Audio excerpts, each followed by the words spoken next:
우리 주변에는 여러 부류의 사람들이 있습니다. 이러한 부류의 사람들을 나누는 분류가 여러 가지 있겠지만 하나님 앞에서 가장 크게 두 부류로 나눈다면 성경을 통해서 그리고 또 교회에서 가장 많이 듣는 단어들 중에 하나일 것입니다. 하나는 의인이고 또 하나는 악인입니다. 그래서 사람을 하나님 앞에서 두 부류로 나눈다면 악인과 의인 이렇게 두 부류로 나눌 수 있을 것이고 우리는 악인이라는 말을 교회에서도 많이 듣고 성경을 통해서도 많이 듣습니다.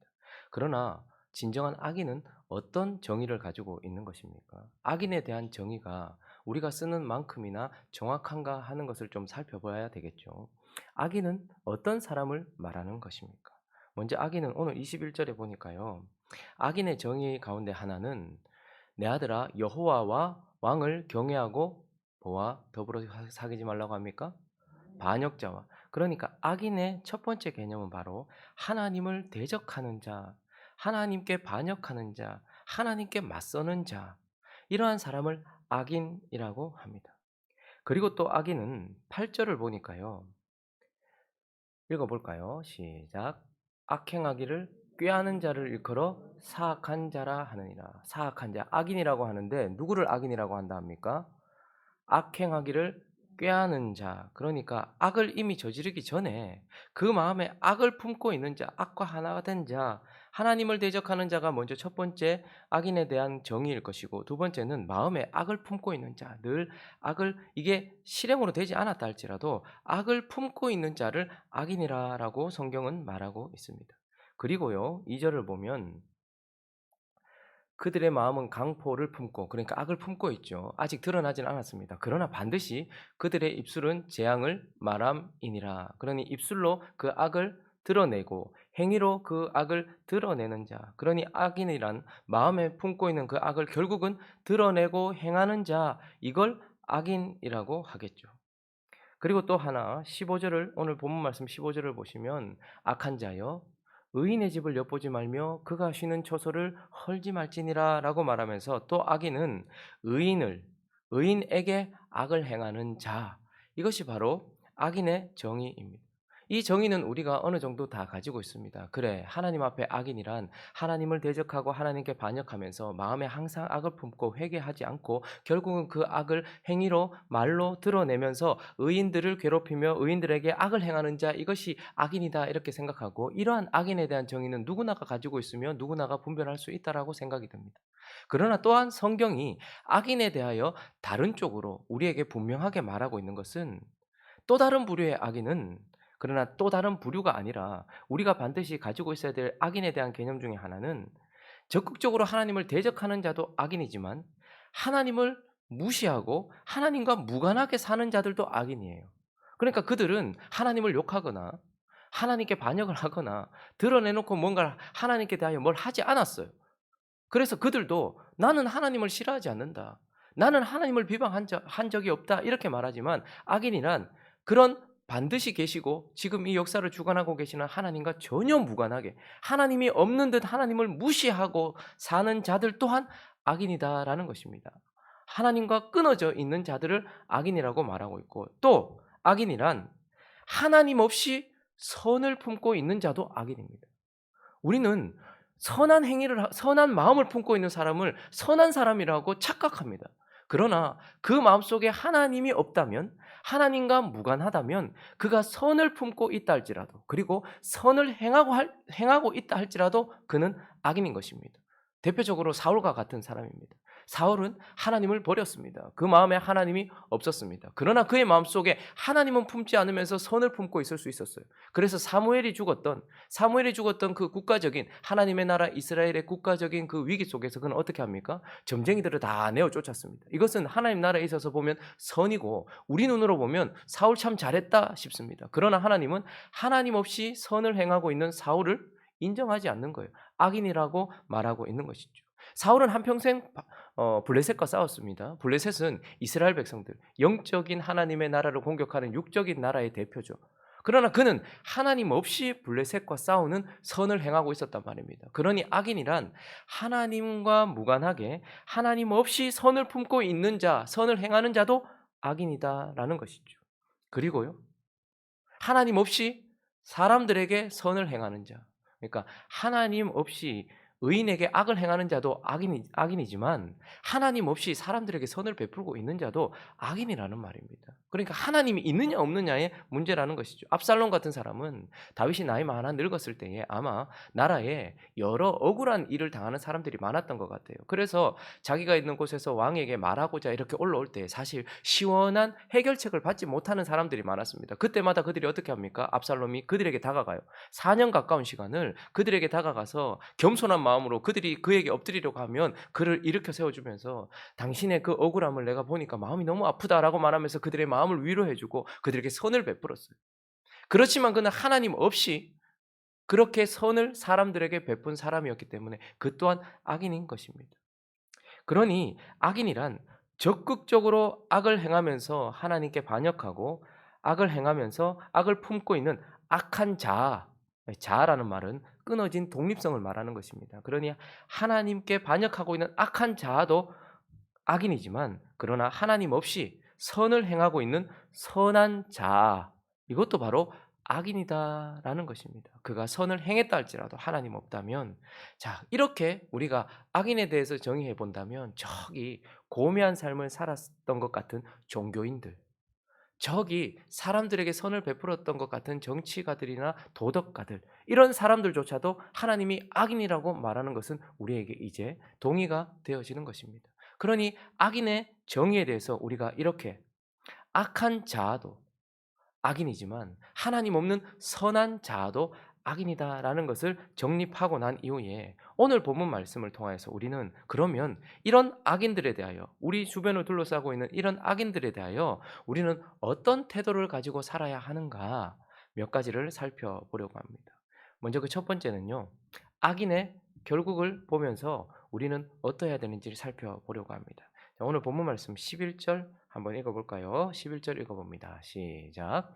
너는 사망으로 끌려가는 자를 건져주며 살육을 당하게 된 자를 구원하지 아니하려고 하지 말라. 오늘 그가 선한 자든, 우리가 누가 봐도 저 악한 놈이다 생각되는 악한 자든 악인들의 결국을 우리에게 가르쳐주고 있는데, 결국 그는 어떤 자인가 하면 사망으로 끌려가는 자입니다.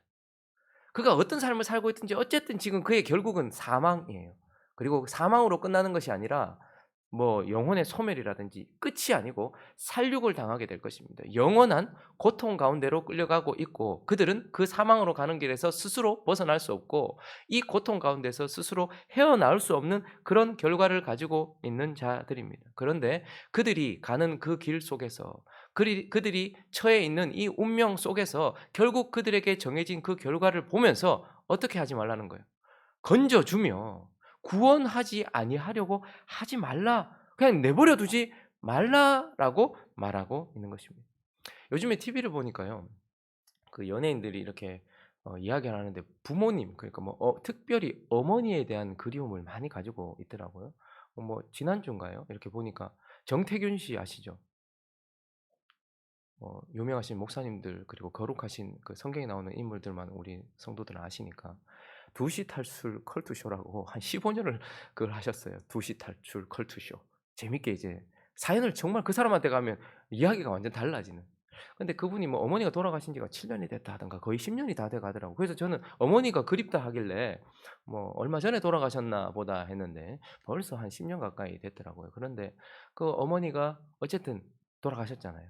근데 가장 후회되고 가장 마음 아프게 하는 게 뭐냐면 어머니 돌아가시기 전에 어머니가 뭐 조기찌개를 좋아하셨다 하더라고요. 근데 그거 한 번, 맛있는 조기찌개 한 번 못 드렸다라는 거, 그걸 되게 후회하더라고요. 근데 어느 날 뭐 자기가 대전에 갔는데 너무 맛있게 하는 조기찌개 집을 발견했는데 그걸 먹는 내내 울었다는 거예요.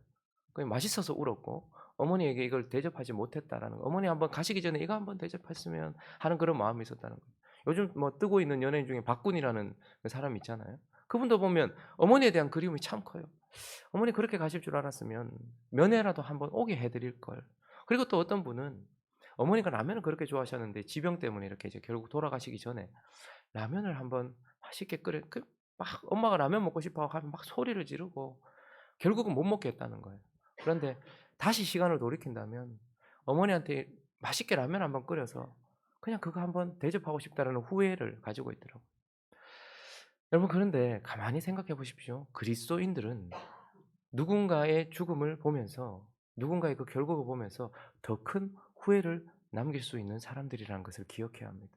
그들은 고작 조기찌개 하나 혹은 면회 한 번, 라면 한 그릇을 대접해도 그들의 운명은 바꿀 수 없는 거예요.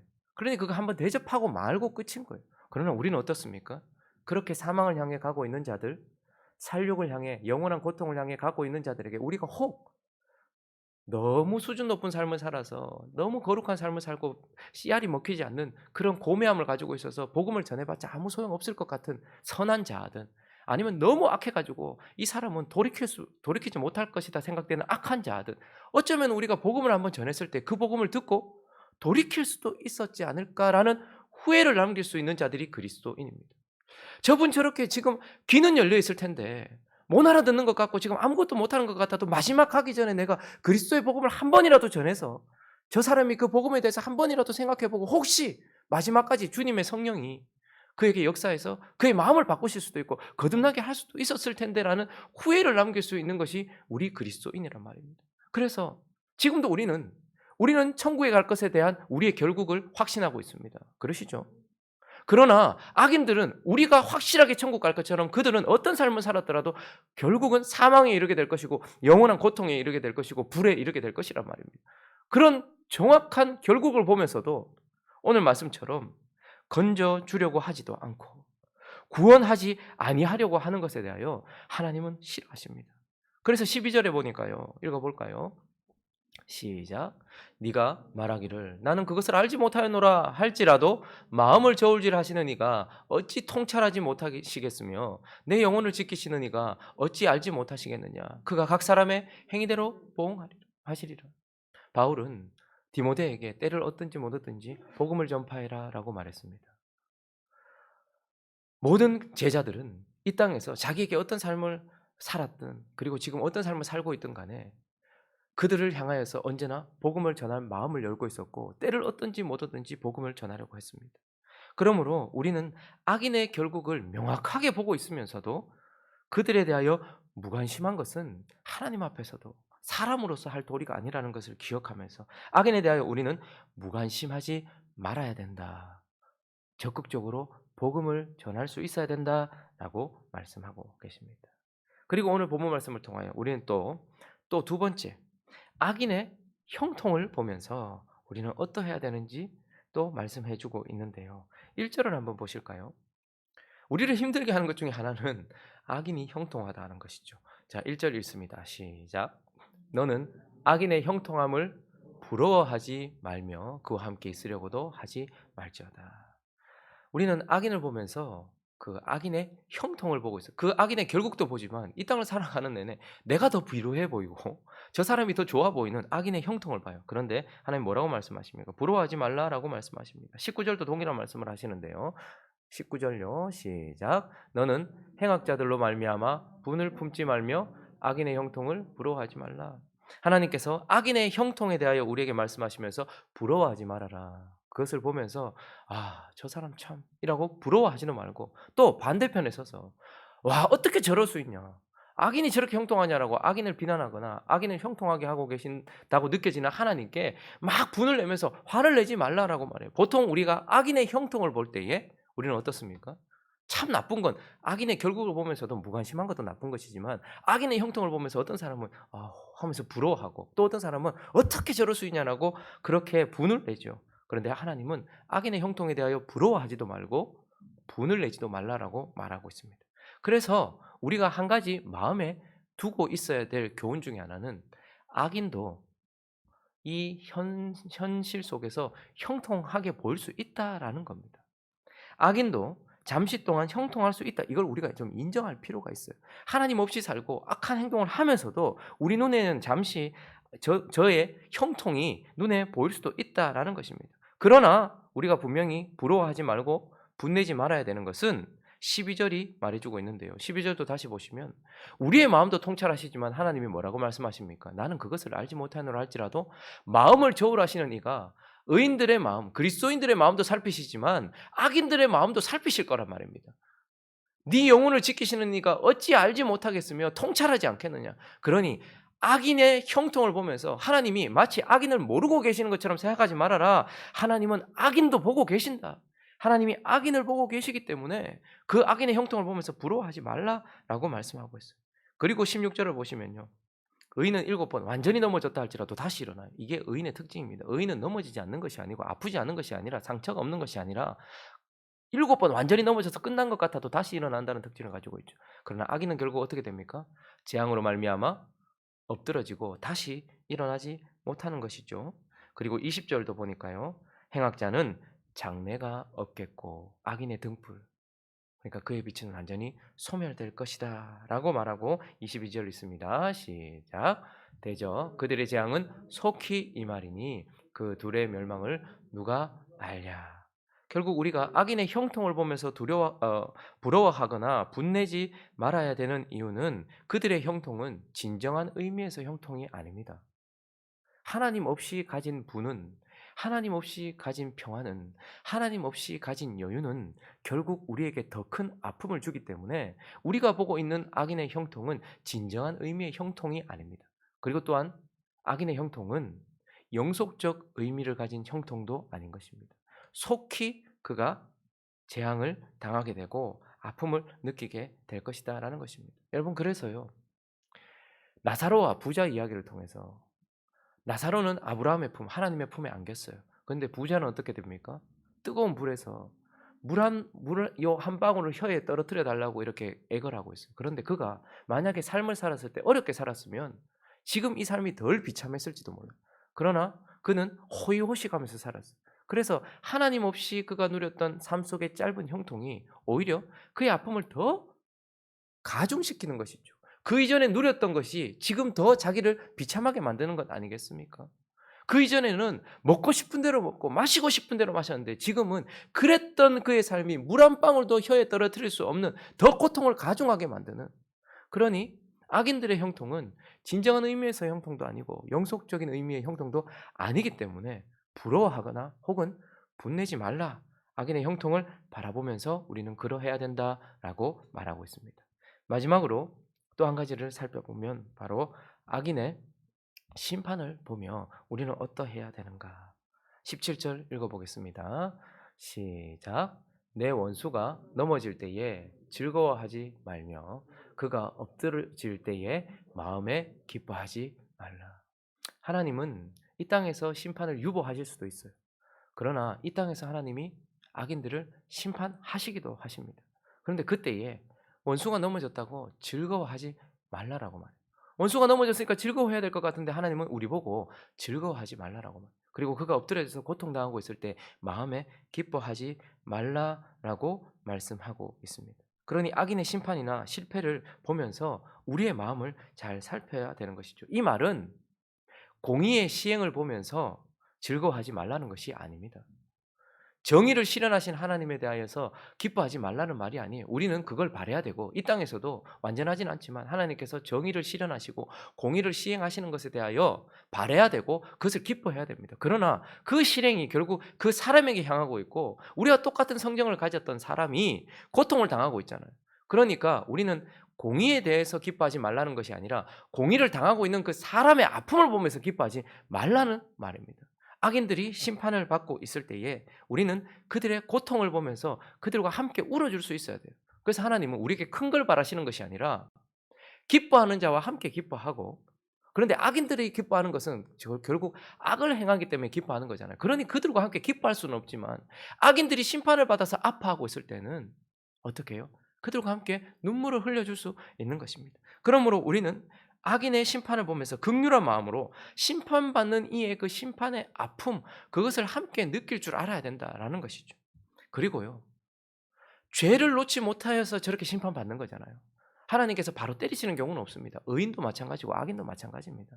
다 기회를 주시고 기다려 주신다는 거죠. 그런데도 저렇게까지 심판받을 만큼 그 죄를 놓지 못하고 있는 그의 그 죄를 향한 그 사랑 이걸 보면서 긍휼히 여길 줄 알아야 된다는 거예요. 이건 놔야 사는데 그거 맞으면서도 안 놓으려고 하는 그 사람 보면서 어떡하냐라고 긍휼히 여길 줄 알아야 된다라는 것이죠.